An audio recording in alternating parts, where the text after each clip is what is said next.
A paz, meus irmãos, tudo bem com vocês? Mais uma vez aqui para o canal Tomeiro de Deus.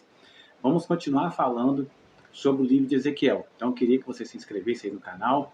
Em nome de Jesus, compartilhe esse vídeo para que mais pessoas também aprendam da palavra do Senhor e conheçam esses grandes mistérios de Deus que está contendo na sua palavra. E eu queria que vocês também assistissem os vídeos anteriores. Tem alguns vídeos já no canal, tem uma playlist do livro de Ezequiel, para que você tenha todo o contexto e compreenda esse grande mistério, essa grande revelação do Senhor que está em Ezequiel 40 a 48, sobre esse grande templo que será construído pelo Senhor no milênio. Então, veja todo o vídeo aqui para você compreender, volta também lá nos primeiros vídeos, desde quando eu li a descrição do templo, né, eu fiz narrado, até as explicações, e medite no seu coração, leia os textos que Deus vai te revelar e confirmar essas coisas com você. Tá bom, meu irmão? Então, vamos lá. Nós já vimos, né, que vai ter sacrifícios, como que vai ser esse templo durante o milênio, o que Deus mostrou para Ezequiel, mas eu queria atentar com vocês para as novidades que vai ter esse templo. Ele, como nós já vimos, ele será diferente do tabernáculo, será diferente do templo de Salomão, né, e você vai ver o porquê. Porque as coisas que continham nesse texto, nesse templo, né, no tabernáculo, apontavam para Cristo e para sua noiva, que é a igreja.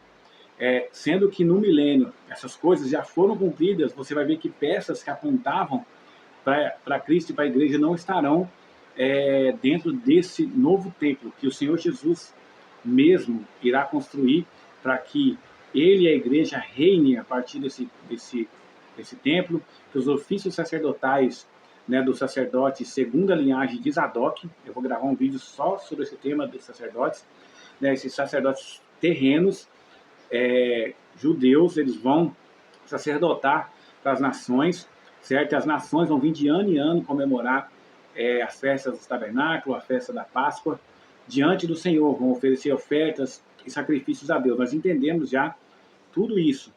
Então, eu queria ver com vocês hoje essa diferença desse templo, né, e explicar um pouquinho sobre essas coisas. O ponto mais diferente em relação aos outros templos é que dentro desse templo vai sair águas, literalmente um rio de dentro do templo, e vai seguir pela terra, né, e vai trazer vida, a multiplicar os peixes, vai limpar as águas, como se fosse ao redor desse rio vão ter árvores frutíferas de todo tipo, que tanto as frutas quanto as folhas vão servir.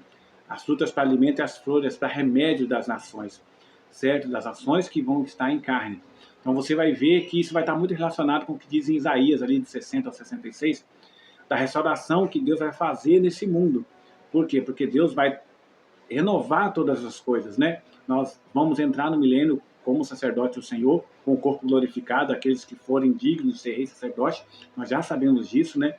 Quando o Senhor arrebatar a igreja no final da grande tribulação, ele vai levar a igreja, fazer a batalha da Magedon, lançar o anticristo e as pessoas que aceitaram a marca da besta no lago de fogo, e vai instaurar o seu reino aqui na terra, e as nações que restarem, aqueles que não aceitarem a marca da besta, vão passar dessa aliança para a próxima aliança, como nós vimos no último vídeo.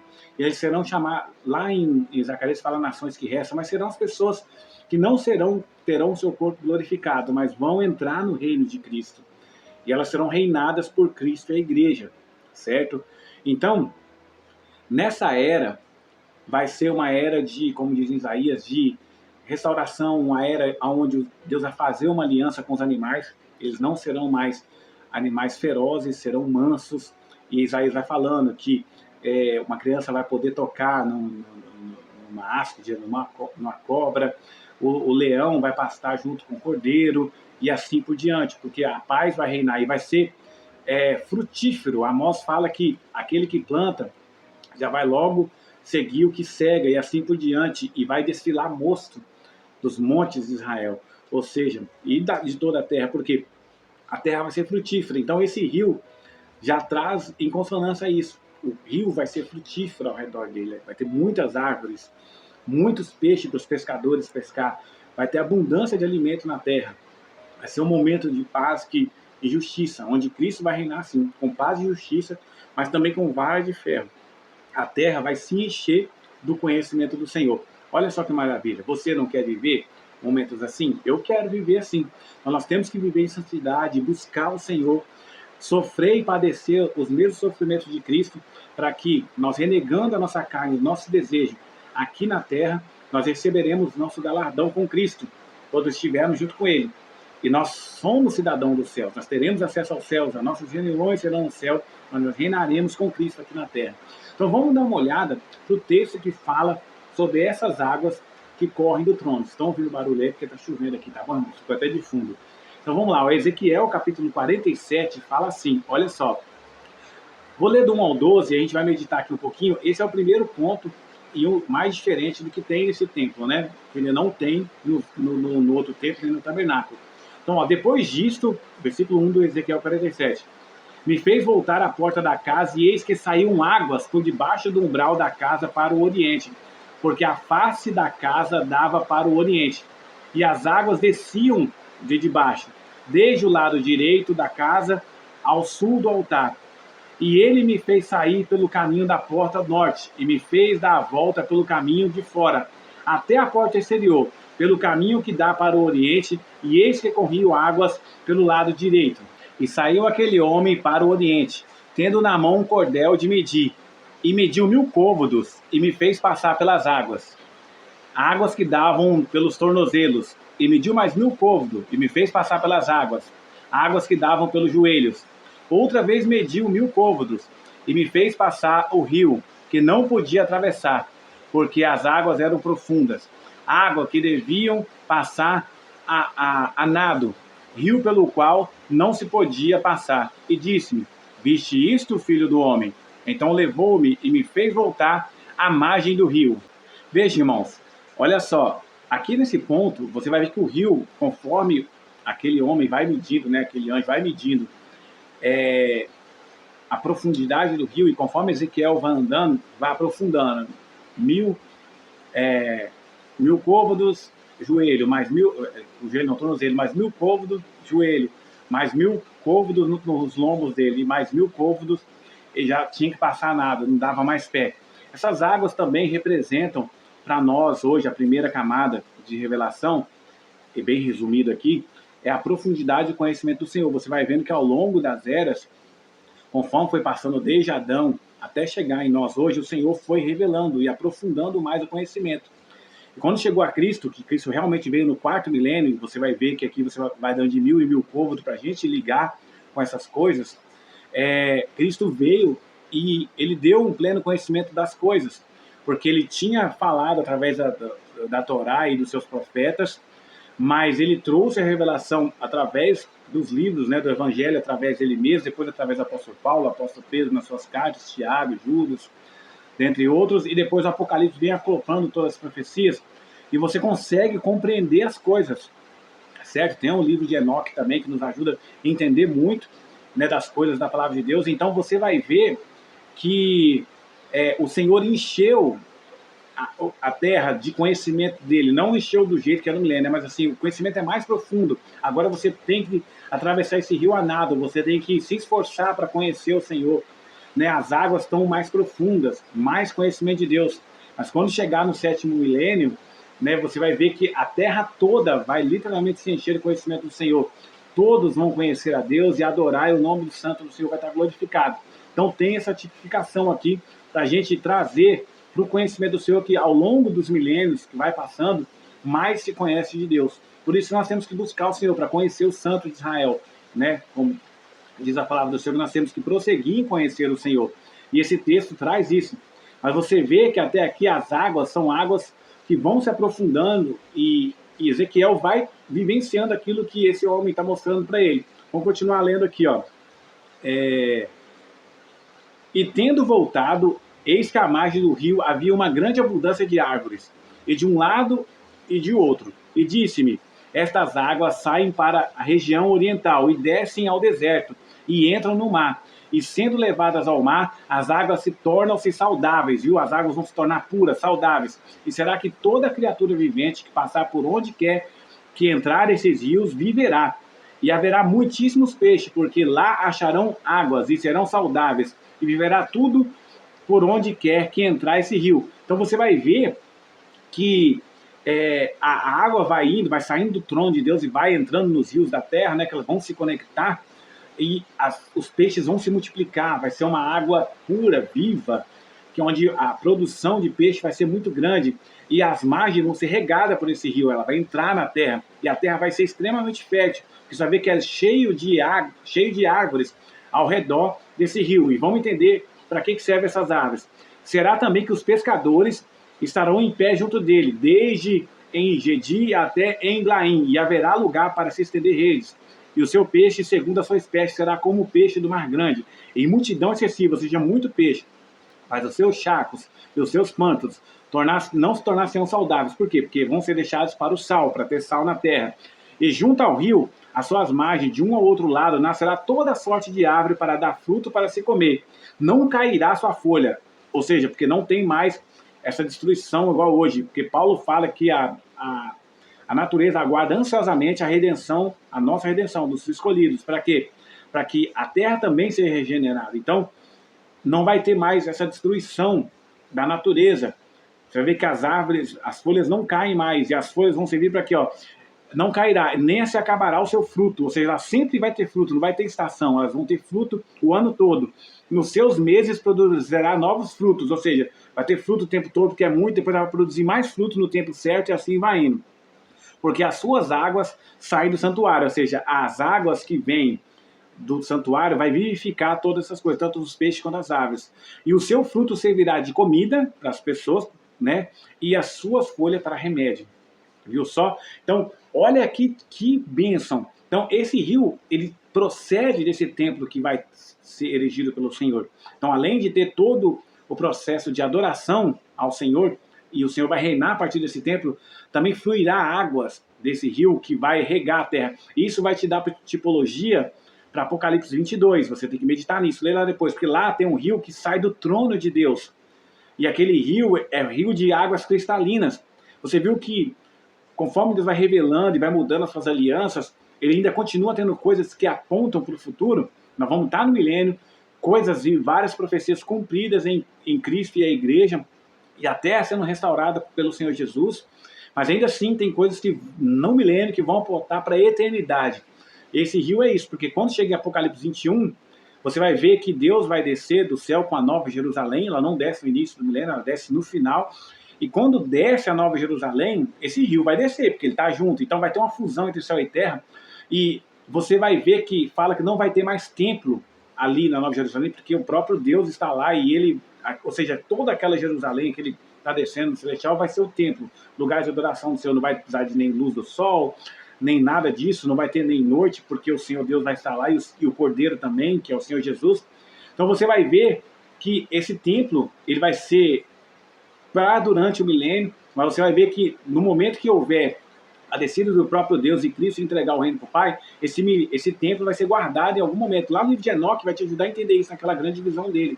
Porque lá fala que tem um templo e esse templo vai ser desmontado e guardado. Você vê que o texto bate bem com Apocalipse 22, porque Apocalipse 22 fala que não tem templo nessa Nova Jerusalém. Então, você vai ver que esse templo que está aqui, que nós estamos estudando ele, lá no final do milênio ele vai ser guardado. Eu creio que ele não vai ser destruído, porque foi o próprio Senhor Jesus que fez.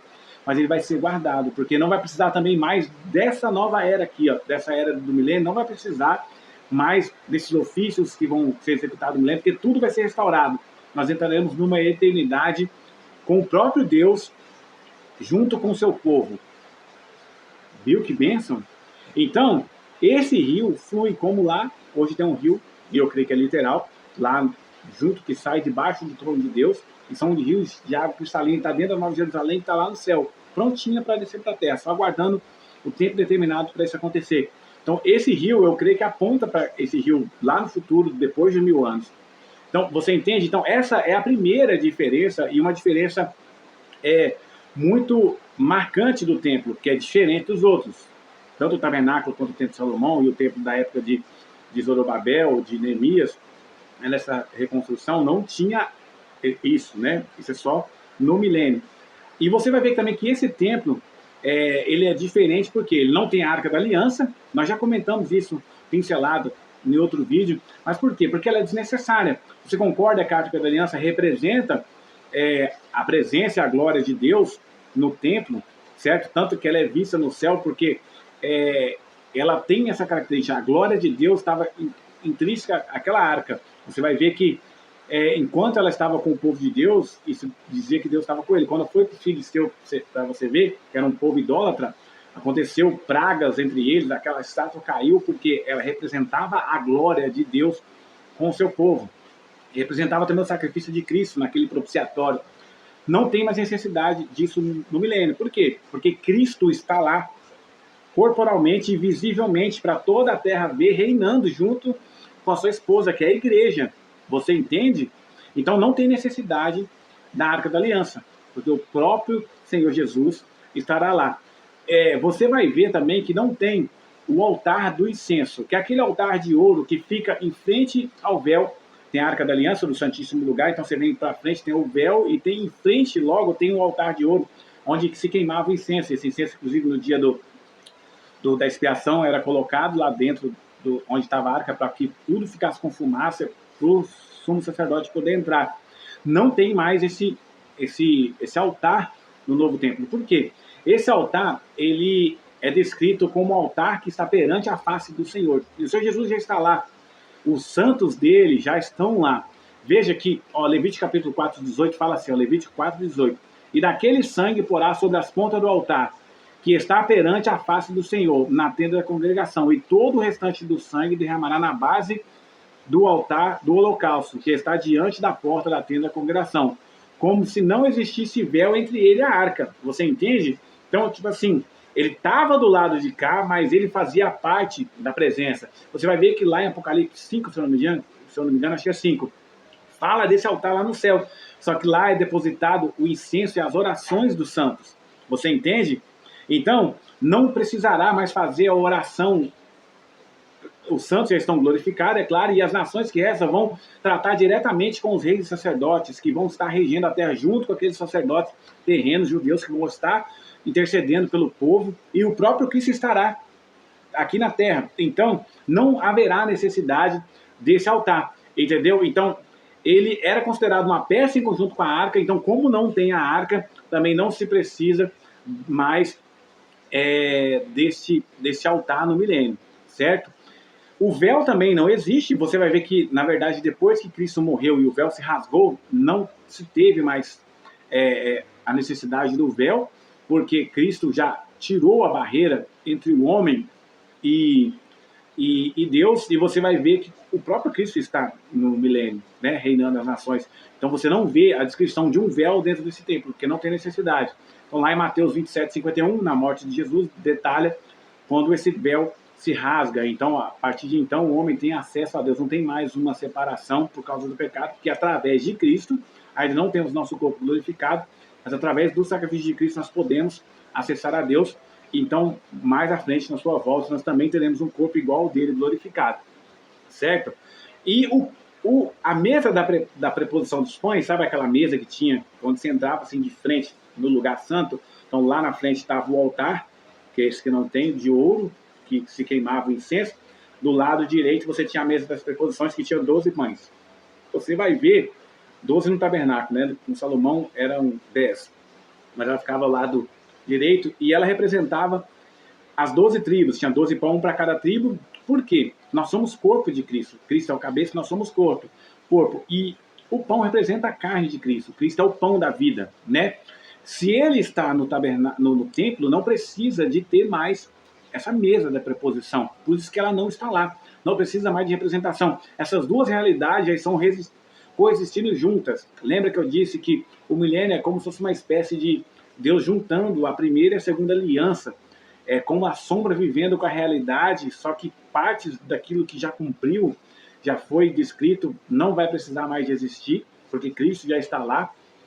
Coisas vão ser feitas como memoriais, sacrifícios, entre essas coisas, adoração ao Senhor, porque Deus quer que todas as nações entendam como que o seu povo funciona, porque você compreende que Deus sempre quis que a nação de Israel fosse uma nação sacerdotal, mas eles, por causa do desejo de coração deles, isso não aconteceu.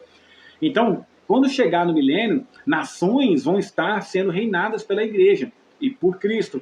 E essas nações vão conhecer o Senhor e vão aprender a adorar o Senhor. A lei vai vir de Jerusalém e elas vão aprender e subir para adorar o Senhor, vão aprender a adorar o Senhor conforme Ele quer. Por isso tem a necessidade de todo esse processo dentro do milênio, para ensinar as nações que restam, aqueles que ficaram e entraram no reino de Cristo, a aprenderem a adorar o Senhor e aprenderem a lei de Deus. Você entende? Então não precisa da mesa por conta disso. E nem do candelabro, que é aquela menorá, né, de sete castiçais. Você vai ver que nós já temos vídeos no canal falando sobre isso, esse candelabro representa a igreja, né, em certo ponto, representa a luz de Cristo, né, em nosso coração, o Espírito de Deus, tem a representação dos 7 Espíritos de Deus em nós. Então, é uma representação forte entre a igreja e Cristo, certo? Então, a igreja e Cristo já estão glorificados, Cristo já está glorificado agora, e no milênio a igreja também estará glorificada, e elas estarão ali trabalhando, a igreja junto com Cristo estarão trabalhando com orientação dos sacerdotes e de todas as nações. Não tem necessidade mais desse candelabro ali, né, dessa menorá, porque Cristo é a própria luz do mundo, certo? Cristo iluminará, Ele é o sol da justiça, e os seus santos, que é a igreja, que é o seu corpo, a sua noiva, estará junto com Ele. Então não precisa mais dessa tipologia da menorá dentro do templo. Então, você percebeu essas diferenças que tem dentro do templo? Elas existem por quê? Porque são coisas que já se cumpriram, mas o templo em si, ele estará lá e tem todas essas coisas que nós já vimos até aqui. Eu queria que você meditasse sobre isso. Você viu que são coisas maravilhosas concernentes ao reino de Deus. Às vezes você entrou no canal agora, não compreende muito bem essas coisas. Estude a palavra, estude com afinco. Às vezes a gente medita, não medita, vive uma vida com o Senhor, mas não entende como Ele trabalha, o que Ele está fazendo. As virgens que têm azeite, aquelas que vão acordar com azeite, são essas que conhecem o Senhor e velam pelo seu nome, têm sede e fome de justiça. Porque tem aqueles que são enganadores, são as virgens que não têm azeite. Então, por estar, são chamados, mas não confirmam o seu chamado. Elas não vivem em santidade, elas não buscam o Senhor, não executam o seu sacerdócio enquanto estão aqui na terra, não oram, não jejuam, não intercedem por outras pessoas, não ensinam a palavra, não prosseguem em conhecer o Senhor. Tudo isso vai deixando de lado. E o Senhor, Ele está vendo tudo isso. Lembre-se que Paulo falou assim, que todos nós construímos a casa do Senhor. Nós temos que construir com ouro, prata e pedras preciosas. Mas se alguém também construir com madeira, feno e palha, o Senhor vai provar tudo pelo fogo. E as nossas obras, elas vão ser queimadas. E elas vão ser queimadas a 2 pontos. A dar prejuízo para nós, e nós não sermos reis e sacerdote, e vamos entrar no reino de Deus, ou na eternidade como uma nação que resta, não teremos posição no reino do Senhor, ou nós perderemos a salvação, teremos o dano da segunda morte. E isso é uma coisa mais pesada, mas o Senhor vai retribuir cada um conforme a sua obra. Conforme nós procedermos, o Senhor vai retribuir. Se nós desprendermos o tempo, fizer tudo que o Senhor pede para nós fazer, sermos sacerdotes do Senhor, levar a palavra, padecer as mesmas coisas que Ele padeceu, sofrer pelo amor dEle, levar a palavra, conhecer as profundezas dEle, ter um coração fértil e ensinável, isso vai nos levar a ser um rei sacerdote com o Senhor. Se não formos assim, não temos afinco para estudar, podemos perder galardão, perder posição no reino de Deus, perder a mordomia. Lembra da palavra do administrador infiel? Pois é, medite nela, vamos falar sobre ela também. Ali, aquele servo perdeu a mordomia, perdeu o seu sacerdócio. Por quê? Porque ele estava defraudando o seu Senhor, ou seja, não estava agindo conforme as leis do Senhor, trazendo para a nossa realidade. E se nós se desviarmos totalmente, igual algumas doutrinas perversas que temos por aí, podemos ter o dano da segunda morte. Então medite nessas coisas, irmãos. Vamos acordar, vamos ser aqueles... Porque o momento do amor de Deus nos chamar, como dizem Cantares, ainda não chegou. O Senhor tem o momento certo para acordar sua noiva. Você vai ver que vai ter as pessoas gritando. E você não quer fazer parte daquele que grita? Aquele que acorda primeiro e já está atento para poder chamar a noiva de Cristo, para trazer o restante dos reis sacerdotes, que tem um número de reis sacerdotes a virem.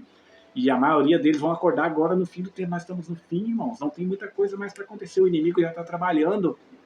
Olha como o mundo está, o controle da tecnologia sobre nós já está muito grande, controlando nosso dinheiro, controlando a nossa vida, com câmeras em todo canto, aonde você vai. Esse é o mundo que o inimigo está construindo, preparando o palco para que o anticristo venha. E não falta muita coisa. A ONU já está aí, já tem 5 reinos, só faltam mais 5. Guerras por todo lado, e elas sempre existiram, mas elas vão aumentar. Tem as guerras específicas que tem acontecendo no Oriente Médio, e isso tudo já está muito próximo de acontecer. E se nós não estivermos preparados, apegados a heresias e a erros e sem um coração aberto para a palavra? Peça ao Senhor, ore, não se apegue a falácias de homens que querem falar o que a gente quer ouvir. Mas vamos se apegar ao Senhor e à palavra dele. Se você tiver dúvida, porque isso vai acontecer, às vezes vai confrontar tudo aquilo que nós aprendemos, às vezes a vida toda, isso acontece comigo, aconteceu muitas vezes, principalmente no início da minha caminhada de aprender a palavra verdadeira. Mas você vai orar, vai pedir ao Senhor discernimento, vai ler, vai orar, e vai ler de novo, e vai entender, vai conectar texto, e Deus vai falar, o seu Espírito, o Espírito de Deus que está em nós, vai falar, e vai confirmar essas coisas no nosso coração. Porque a palavra de Deus, ela é assim, ela confirma, ela não se entra em contradição, e ela traz consonância. Nós olhamos e nada se contradiz. Nós não precisamos de pular texto para explicar as coisas, não precisamos distorcer o texto, nós vamos ler a palavra como ela está e vamos explicar. Por quê? Porque estamos falando que o Espírito de Deus deu o discernimento. Então, seja assim, irmãos, estudioso e com afinco. Compartilhe esse vídeo para que mais pessoas também sejam abençoadas pelo Senhor. Que Deus abençoe vocês em nome de Jesus. Fica na paz, meus irmãos.